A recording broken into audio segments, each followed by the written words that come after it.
যে পুরনো ঢাকায় যে ঘটনাটি ঘটে গেছে, যে ছেলেটি মারা গেছে বরঞ্চ তার সাথে হয়তো যুবদলের সম্পর্ক আছে, কিন্তু যে খুন করছে বা যে হত্যা করছে তাকে তো অন্য জায়গা থেকে, আমরা যেটা খবর পেয়েছি, অন্য জায়গা থেকে নিয়ে আসা হয়েছে। তাকে তাকে ধরা হচ্ছে না। ধরা হলো, অন্যদেরকে অ্যারেস্ট করা হলো, তাকে ধরা হচ্ছে না। কি তাকে আসামিও পর্যন্ত বোধহয় করা হয়নি এখন পর্যন্ত। কেন হয়নি? কেন ধরা হচ্ছে না? আমাদের পক্ষ থেকে তো একবারও বলা হয়নি যে তমুককে ধরা যাবে না, অমুককে ধরা যাবে, একবারও তো এই কথাটি বলা হয়নি। আমরা বরাবর বলে দিচ্ছি, একটু আগে যেটি আপনাদের সামনে বলেছি, বরাবর আমরা বলেছি অন্যায়কারী আইনের দৃষ্টিতে তার বিচার হবে। দলের সাথে তার কি সম্পর্ক, কিচ্ছু যায় আসে না তাতে। তাকে দল কোনো রকম প্রশ্রয় দিবে না। কেউ যদি কোনো অন্যায় করে থাকে, তাহলে প্রশাসন ধরছে না কেন তাকে? আমাদের এখানে রিজভী আহমেদ সাহেব পরিষ্কার বলেছেন, দলীয় অবস্থান থেকে আমাদের যা যা করা প্রয়োজন, আমরা প্রত্যেকটি যেটি যেটি জেনেছি, তদন্তের পরে যাদের যাদের সম্পর্কে প্রমাণিত হয়েছে অভিযোগ, আমরা আমাদের দলীয় অবস্থান থেকে তাদের বিরুদ্ধে ব্যবস্থা গ্রহণ করেছি। আইন শৃঙ্খলা বাহিনী কেন তাহলে বসে আছে? আইন শৃঙ্খলা বাহিনীকে চালায় কে? বিএনপি তো চালায় না, চালাচ্ছে তো সরকার। তাহলে সরকার কেন ব্যবস্থা নিচ্ছে না তাদের বিরুদ্ধে?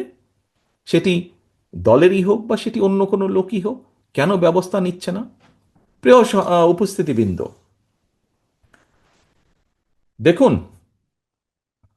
একটু আগে আপনাদের সামনে আমি তুলে ধরেছি বিএনপির প্রত্যেকটি, আমাদের যারা শহীদ হয়েছে সহকর্মীরা, তারা দেশকে যেমন দেখতে চেয়েছে, তার উপরে ভিত্তি করে আমরা প্রত্যেকটি বিষয়ে পরিকল্পনা গ্রহণ করেছি।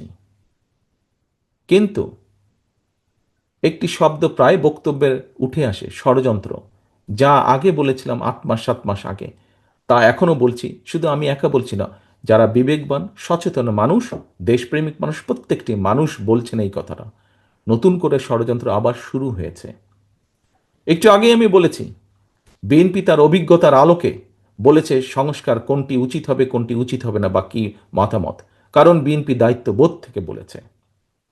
প্রিয় সহকর্মীবৃন্দ, আমরা বরাবর এক কথা বলে এসেছি, আমরা সবসময় গণতন্ত্রে বিশ্বাস করি, বাংলাদেশের স্বাধীনতায় বিশ্বাস করি, বাংলাদেশের মানুষের সার্বভৌমত্ব, দেশের সার্বভৌমত্বে আমরা বিশ্বাস করি, মানুষের কথা বলার অধিকারে আমরা বিশ্বাস করি।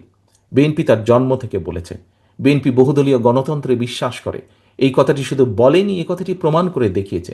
বিএনপি সংসদীয় গণতন্ত্রে বিশ্বাস করে।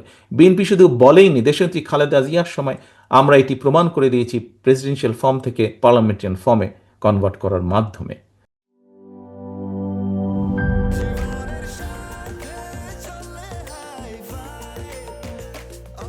স্বাস্থ্যকর অল টাইম, সব সময়, অল টাইম হেলদি লাইফ।